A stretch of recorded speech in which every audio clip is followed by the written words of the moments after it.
morning. The first question for you will be what is your perspective about the Indonesian looks on the ASEAN outlook on the Indo-Pacific? Well, let me say first that the Indo-Pacific concept is very important to Indonesia because Indonesia is one of the only two countries in the world who border both with Indian Ocean and Pacific Ocean. The other one is Australia. So the concept, geopolitical concept of Indo-Pacific is very important. That's why recently the Foreign Minister, Minister Retno Marsudi, said that for Indonesia, Indo-Pacific is a single geopolitical theater. But actually it's already since from the previous government that we pay attention to the Indo-Pacific because of the importance of that region geopolitically. May I say that ASEAN, actually with the concept of Indo-Pacific, ASEAN finds itself to be located right in the middle of this Indo-Pacific region. And Indonesia is in the middle of ASEAN in this Indo-Pacific region. But then I would like to continue by saying that unfortunately, Indo-Pacific, apart from its potentials and prospect, have also, and problems that we should notice is that there is a risk in the development of the concept, geopolitical concept and construct of Indo-Pacific. There is a risk of emerging rivalry in the region between the major powers. And here, it will have an impact and a bearing on ASEAN. ASEAN runs the risk of diluting its centrality, and even worse is its unity.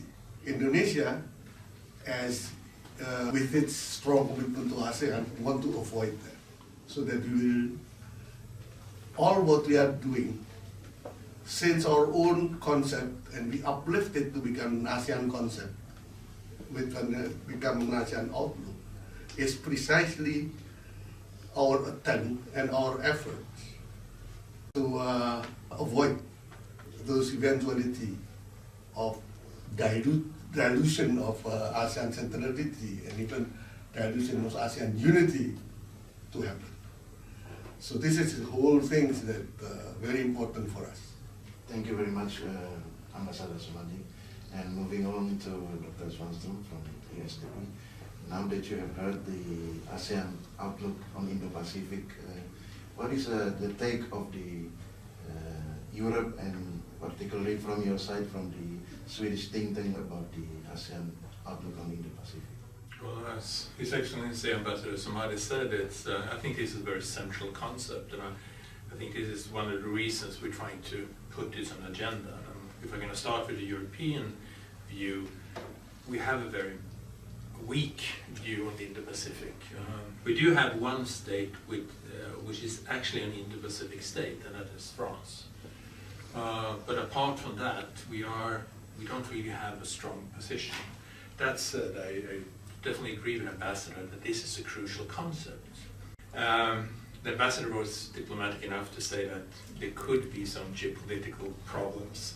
And I say it's just for that reason, this is so important. And that's why I think ASEAN is so crucial in this concept, because these great powers in the region has shown an inability to cooperate and find a solution. And I think that the centrality of ASEAN is absolutely crucial for this. And I think that that is one of the few ways we can find a broader security mechanism to deal with this. And I have no illusions that we're going to see a formal security structure. But I think ASEAN has proven through its existence that the way that ASEAN is structured and formulated has been extremely effective. And I think that that's really what we can hope for the Indo-Pacific. And I think that we will see much more tension. Just a few days ago, India, of course, did not agree to the free trade agreement proposed by China.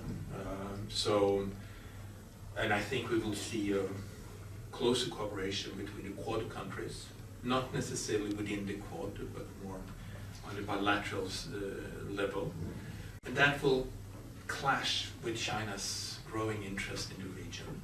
And we need to find a solution. We need to find a mechanism to deal with this. And as Your Excellency said, I mean, this is a risk for ASEAN, but I think it's much more an opportunity for the region to structure this Indo-Pacific concept around ASEAN.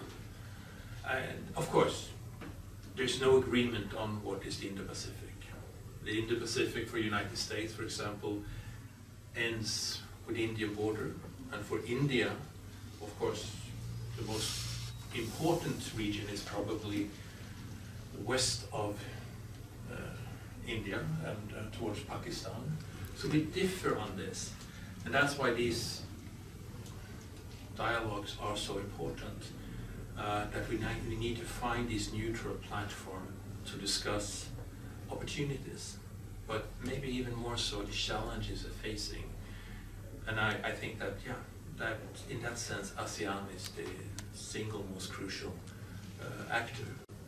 And for me, as the head of a think tank in Sweden and in Europe, what we would like to do is to put that concept much more on the agenda and make sure that Europe becomes an actor in this. Because even if we don't have necessarily geopolitical interest in the region, we have a trade interest. We have an interest in global stability and global security. And here I think that the cooperation with Indonesia is very, very important. So we're extremely grateful for this opportunity. So thank both ambassadors for this. Thank you very much, Excellencies, for your interview today. Thank you. I see sky